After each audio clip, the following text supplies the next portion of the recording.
Bonjour, on se retrouve pour une nouvelle vidéo consacrée cette fois-ci au portefeuille PEA-PME, c'est l'épisode 9. On verra, j'ai fait un achat spéculatif. Alors l'agenda, donc on va démarrer par le suivi de l'indice CAC Mid and Small, donc c'est un peu une nouveauté dans mes vidéos. Sur la partie PEA-PME, on fera la synthèse et enfin la revue des achats. Alors l'avertissement, je ne suis pas conseiller financier, cette vidéo n'a pas pour but de vous proposer un placement financier ou un quelconque conseil d'achat, mais uniquement un but pédagogique et de partage, vous restez responsable de vos investissements.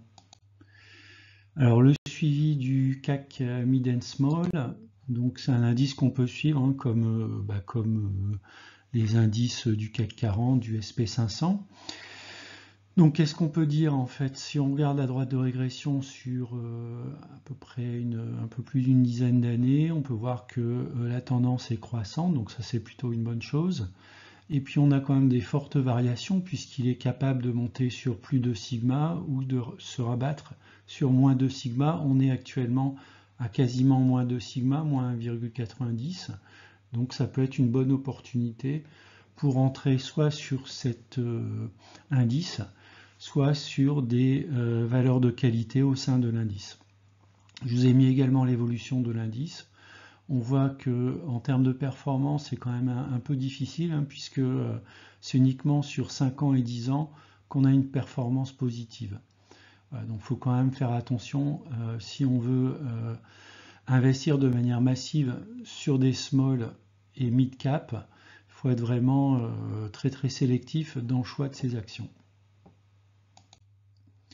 Alors la synthèse du PEA-PME, donc une amélioration de la situation, on augmente à peu près de 100 € par rapport à l'an dernier. Je ne fais plus de virements entrant sur le PEA-PME tant que je reste en moins-value. Donc j'étais à un peu plus de 730-740 € de moins-value.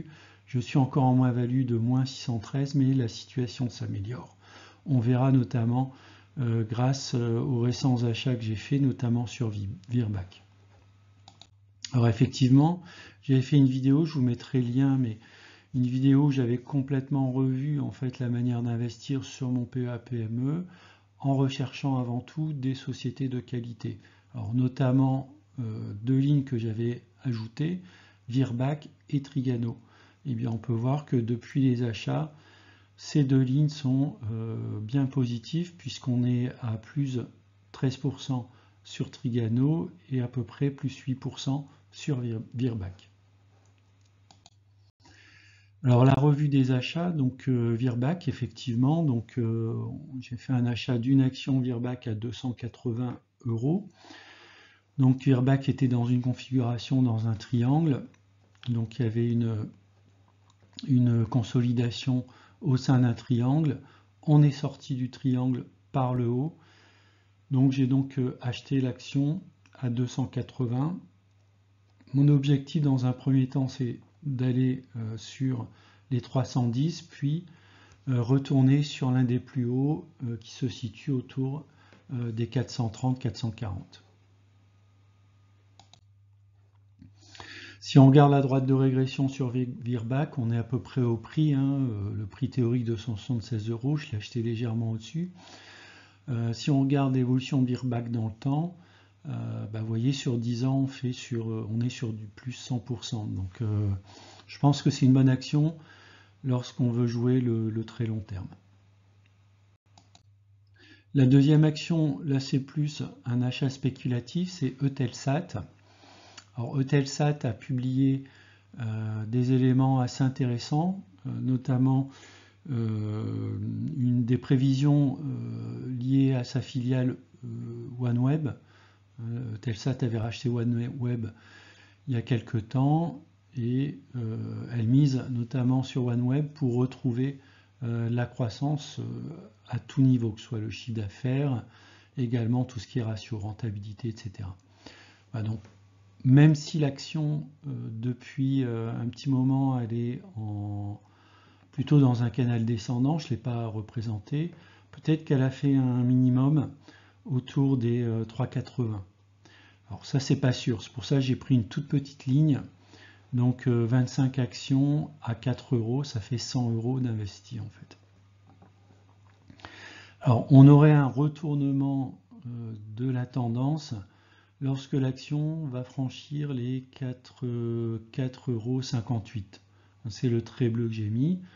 Si c'est le cas, en fait, on pourrait espérer un retour assez rapide vers une résistance hebdomadaire autour des 6,40 euros, puis ensuite une résistance mensuelle qui se situe autour des 8 euros. Là, c'est vraiment une ligne en construction. Si on regarde graphiquement, alors pourquoi JHL spéculatif? Parce que si vous regardez tous les horizons de temps, c'est pas très joli, hein. Sur 10 ans, on a perdu 82% de la valeur. Donc c'est clairement pas une action à garder sur le long terme, mais en tout cas, il peut y avoir un achat spéculatif puisque on est actuellement à moins 0,51 écart type.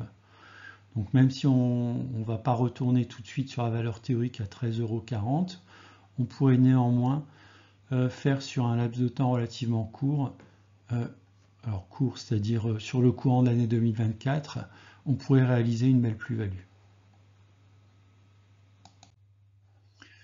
Alors si on regarde l'état actuel du PEA-PME, il est donc à 3571 euros.